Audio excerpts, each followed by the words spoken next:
Hi Guy, welcome back. TV spoilers. The reluctant alliance plan between Jack and Victor, if it truly takes shape, won't be born from trust, but from a cold kind of realism. Both men understand that Matt is becoming an explosive force, capable of destroying everything they're trying to keep intact. Jack sees the Newman family's crisis as a rare opening to flip the board. Yet he isn't naive enough to believe Victor will voluntarily hand over anything that could weaken him. Victor, on the other hand, recognizes that the longer the chaos drags on, the more eyes will drift toward corners he never wants touched. So when they move toward each other, it doesn't feel like reconciliation. It feels like bargaining between two men who both know a single misstep could collapse the entire game. Jack approaches Victor at a moment when tension is stretched tight, and he doesn't storm in with open provocation. He chooses a measured tone that prevents Victor from dismissing him outright. Jack frames the issue like an exit route rather than a fight. But every calm sentence carries calculated pressure. Unexpected developments involving Matt are unfolding. And if Victor keeps treating this as a temporary storm, he may be swallowed by the very thing he helped set in motion. Jack doesn't say much, yet he implies enough for Victor to understand that the Abbotts aren't standing on the sidelines. They've begun collecting pieces the Newmans can no longer control. Kyle becomes the link that gives Jack's strategy weight. He isn't merely listening for gossip, he has actually gathered shocking information. Something that could tilt the balance in Jack's favor if deployed at the right moment.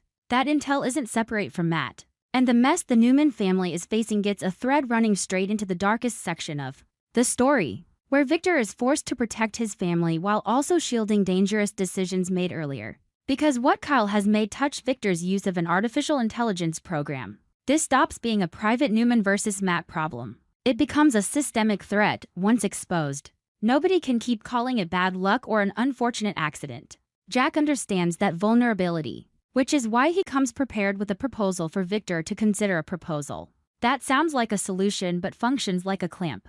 If Victor isn't careful with whatever evidence the Abbotts can collect and with Matt's testimony, Victor could face real risk of prison time due to his use of AI. Jack doesn't need to roar threats. He only needs to lay the facts on the table clearly enough for Victor to feel the collar tightening. Victor hates being forced into choices in a moment where he can't control the terms. And Jack deliberately creates that space where Victor can't escape by calling in favors or throwing power around the way he normally would. The three-way meeting Jack and Kyle facing Victor becomes suffocatingly tense. Kyle stands beside Jack like a reminder that the Abbotts didn't come empty-handed, that they aren't bluffing. Victor is pushed into a corner he doesn't want, because he can see the danger plainly. If the Abbotts truly have something tied to that AI program, then this isn't about pride anymore. It's legal exposure, it's public collapse. It's a blow to the position Victor has always believed no one could shake. Jack, rather than striking directly, offers a different path. If Victor hands over the AI program to Jack so it can be destroyed, Jack can help reduce the risk and keep the situation from spinning beyond control. Yet even in Jack's careful phrasing, the true nature of the offer is visible. This is not kindness, it's a demand for leverage. Victor must choose between holding onto a dangerous tool and risking court, scandal, and collapse, or surrendering it to an enemy and cutting off part of his own power with his own hands. What makes the room feel even more toxic is Matt's presence in this orbit. Matt is there as Jack and Kyle confront Victor, and that alone turns the space into a powder keg. Matt isn't simply a disruptive person, he's a living witness. Someone carrying fragments of truth that could be aimed straight at Victor's throat. To Victor, Matt is something that must be locked down, controlled, silenced if necessary. To Jack, Matt is both a liability and an unavoidable lever. To Kyle, Matt is proof that this conflict is no longer confined to boardroom strategy. It has slid into dirtier territory where mistakes can be paid for with prison time or blood. While the powerful bargain in polished rooms, another war is happening in a rougher, more immediate way, the rescue operation. It succeeds when Sienna is freed thanks to Nick and the Newman security team. That moment isn't glamorous like a corporate victory. It's the release of fear that has been stretched for too long.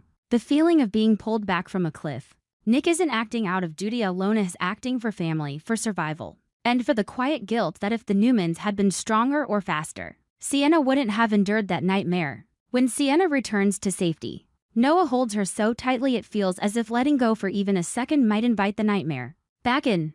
That grip isn't only love, it's the instinctive reaction of someone who has just seen the worst possible outcome approach and barely miss. Noah doesn't need explanations or plans or promises, he needs the certainty that Sienna is alive, here, breathing inside his arms. And the silence in that moment makes everything heavier. Because there are things that happened they still haven't named, still haven't processed. Yet the damage has already taken root. Sharon, as someone who has endured a similar darkness, shows deep compassion when Sienna recovers at the cottage. Sharon doesn't posture as a hero or savior, she offers a practical kind of gentleness. Advice distilled from her own kidnapping experience. In that small house, there's no spectacle, only a fragile sense of safety and the lingering shadow of fear. Sharon sees Sienna not merely as a victim, but as someone trying to rebuild herself after being broken. And because Sharon understands how terrifying it is to have control ripped away, she knows Sienna doesn't need empty reassurance. She needs acknowledgement that some nights will still shake.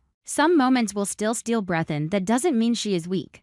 On the other side of the story, Matt's collapse doesn't arrive cleanly. After a brief encounter involving Victor, Adam, and Matt, Nick decides to personally handle the dirtiest part, taking Matt prisoner. He uses zip ties to restrain Matt and drives him away, as if forcing Matt into a sealed space will drag the nightmare back under control. But the fact that Nick is the one behind the wheel is proof of how far the situation has already slipped. This isn't something he can delegate. He steps in directly, and direct involvement carries direct risk. Matt, even restrained, refuses to lie down like a defeated man. He tries to strangle Nick from the back seat, yanking at him with his hands still bound by plastic ties. The image is raw and horrifying, a desperate man, using every ounce of remaining strength to seize control, while the driver fights between survival instinct and panic. In the moment Nick's throat is squeezed, he isn't only battling Matt, is battling his own limits. The terrifying realization that everything he's done to protect his family might become the reason he doesn't make it home. That struggle can lead to a crash, a slip of the wheel, a second of lost control, and if it happens, it creates the opening Matt needs to escape. Yet even if Matt exploits the chaos to vanish, it's clear he cannot truly outrun the Newman shadow. After everything, he will be dragged back to the Newman ranch, as if his fate is to remain trapped inside the circle of power he has challenged, and still cannot escape. Returning to the ranch doesn't mean the story ends. It means a new phase of containment begins, a place where the Newmans believe they can lock everything down, but also a place where secrets, evidence, and testimony can become weapons of annihilation if anyone slips. Annie Stewart is also taken into custody, which only deepens the sense of an ongoing purge. Nick becomes responsible for handling Matt in every sense, guarding him, controlling him, preventing further harm, but also carrying the pressure of ensuring Matt cannot transform into a living bomb. Because if Matt gets any chance to speak in a way that blasts the truth beyond anyone's control,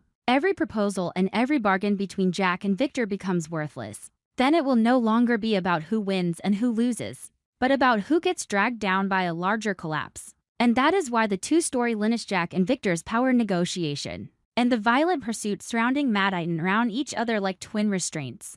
Jack can offer Victor a deal to destroy the AI program as a way to cut off the danger. But Victor won't forget that Jack is using Newman chaos to force him to retreat.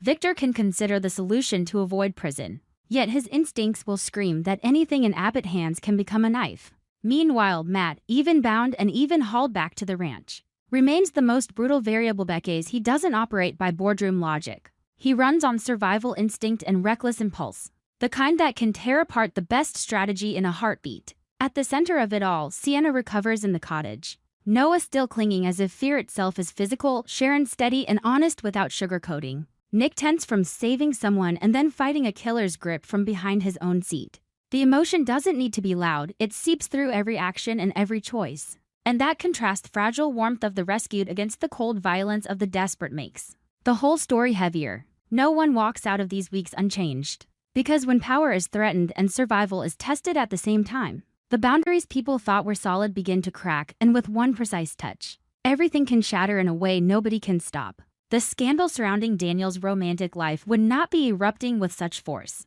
if it weren't for Phyllis's deliberate interference and instinct she has never learned to soften. Because she believes her family is only safe when everything remains within her control. Tessa's presence irritates Phyllis not simply because of what Tessa represents in her eyes, but because it is a clear signal that Daniel is stepping into a direction Phyllis cannot steer with commands, tears, or pressure. Phyllis senses the potential for a new public mess before it even fully forms.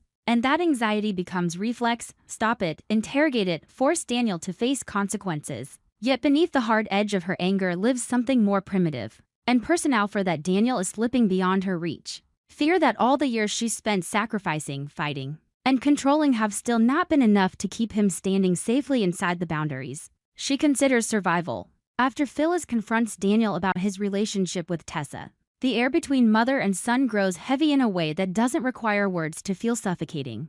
Daniel is trapped between defending his choices and acknowledging that the situation is tangled enough to make any mother panic. He is pressured not only by being questioned but by a creeping, hard-to-name guilt for disappointing his mother, for turning the family into a subject of gossip, for letting his private life become fuel in someone else's hands. Phyllis becomes even more relentless, because she cannot tolerate the thought that Daniel might underestimate the fallout or worse, underestimate her role in the most important decisions of his life.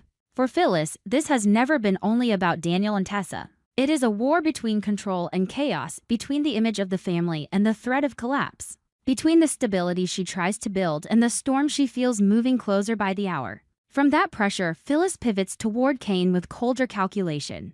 Because she knows confronting Daniel alone won't seal every dangerous door, she continues pushing Cain to accept the Aristotle Dumas side of himself, as if she is deliberately stirring a darker instinct Cain has tried to bury or deny. To Phyllis, Cain at this moment is not merely a man with a complicated past. He is a tool powerful enough to reshape the board in ways that benefit her. If Cain embraces Aristotle Dumas, he could become a force bold enough to step into gray areas where others hesitate, a presence strong enough to redirect the next phase of conflict. Phyllis does not need Cain to be bad in a simple sense. She needs him to be willing to do what must be done, to act without being chained by soft morality, to place outcomes above hesitation. But Cain is not a mindless chess piece, and the weight of the name Aristotle Dumas is not a mask that can be put on and removed at will. It is a reminder of ambition, of old choices, of the parts of himself he has both claimed and rejected. Cain understands that stepping into that identity could restore his influence, make others fear him,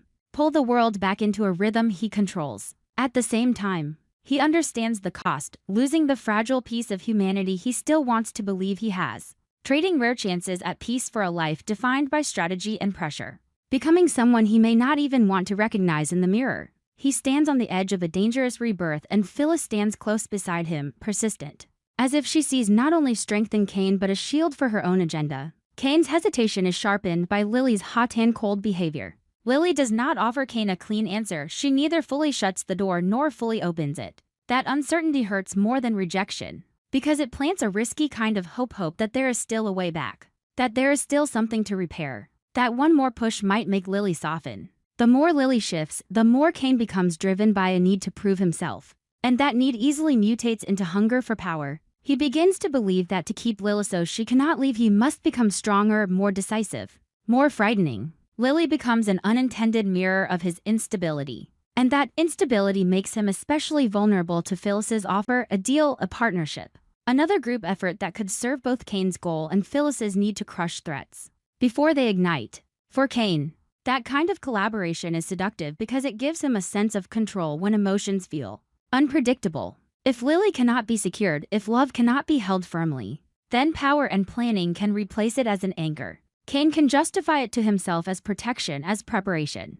as staying one step ahead to prevent disaster. But he also knows there is a part of him awakened by the danger itself, the thrill of being Aristotle Dumas, of walking into a darkness others fear, of manipulating variables others can only react to. Phyllis, with her sharp instincts, knows exactly how to touch that part of Cain without forcing him. She only has to suggest a path, make it sound rational, and let Cain choose to walk it himself. At the same time, our sources indicate that Audra and Holden will set aside their hostility. That decision does not feel like peace, it feels like strategy. When former enemies pause their war, it is rarely because they have softened.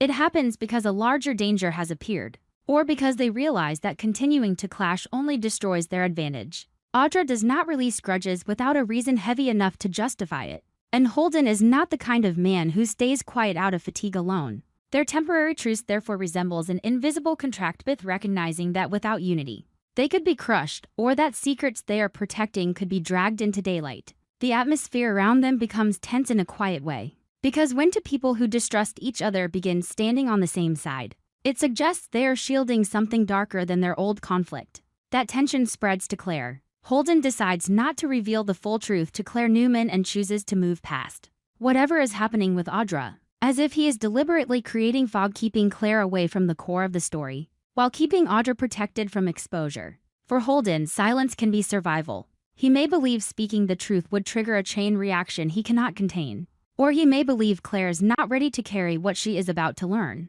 But withholding always demands a price. It turns the keeper of secrets into a suspect. And it turns Claire into someone forced to navigate in darkness. Naturally, Holden's evasiveness does not stop Claire from continuing to dig for anything troubling. Claire is not searching out of curiosity alone. She is searching because she feels dismissed, excluded from truth, pushed aside as if she is not important enough to know. The more she is kept out, the more she believes what is being hidden must be huge, dangerous, or dirty. Once that instinct activates, Claire cannot simply stop. Every vague detail becomes a clue. Every evasive move becomes an indirect confession. Claire enters a heightened state of alertness where she is driven by a need to protect herself, and haunted by the sense that Audra and Holden are constructing a false story to keep her blind. That is why more developments will unfold in Claire's mission to uncover the secrets Audra and Holden are hiding. What makes it suffocating is that Claire cannot strike openly. She must try new tactics, shift her approach, learn to listen for silence and watch for small inconsistencies.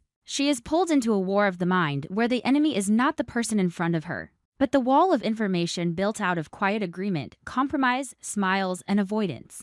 The harder Claire pushes, the more Audra and Holden seem to slide aside and lock another door. Claire's persistence thickens the atmosphere, as if the world itself is warning her there is a boundary that, once crossed, cannot be repaired. Within this tightening web, the possibility that Claire and Kyle may join forces against Audra remains suspended like a double-edged blade. Kyle may understand Audra's danger in a way that is deeply personal, and Claire is intelligent enough to know that alone she may not break through the defenses Audra and Holden have built, yet to become allies. Claire and Kyle must set aside their own personal conflict, and that is never easy. Their pride battles necessity. Their need to win alone clashes with the truth that they may need each other. This reluctance makes everything feel painfully human. They want to trust, but cannot fully. They want to move forward, but fear betrayal. They want the truth, yet fear the truth will destroy everything they are trying to protect. As the pressure builds, the entire story begins to feel like a room without windows. Daniel is trapped under Phyllis's judgment and intensity,